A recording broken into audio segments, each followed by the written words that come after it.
But Dylan has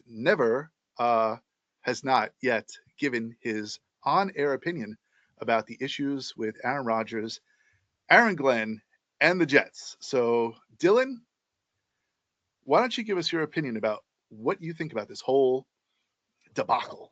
Debacle. It's such an appropriate word, right? And I think the emphasis of which Aaron Rodgers said debacle kind of said a lot. Like it felt like he was more pushing blame off, but I just think on both sides there was a healthier way to communicate. Um, Obviously, Rodgers is going to be salty. He traveled on his own dime and felt like he wasn't given the adequate time of his meeting with Aaron Glenn, which he didn't name by name, which is just kind of petty.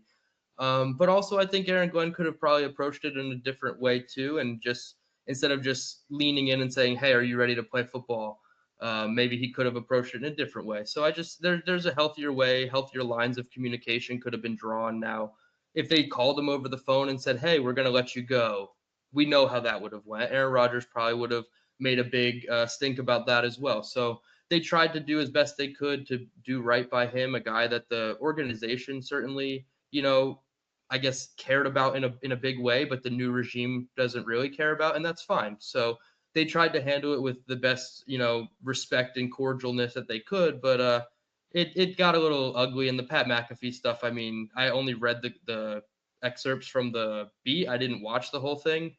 It's getting hard to watch at that point, and especially when you're just going to pour it on the Jets. So it's a tough thing to see when you have a guy like Aaron Rodgers on your team after you've loved watching him at the Packers like I have for so long, and then he comes here and this is the end of it. So it could have ended a lot better in my opinion, but not surprised, I guess, because we know how Aaron Rodgers is, and you get cut for the first time, you want to share your thoughts. So let's just be healthier about it. But we're hopefully putting it in the rear view, and the highway looks a little bit cleaner up ahead, no congestion. So let's move on to 2025.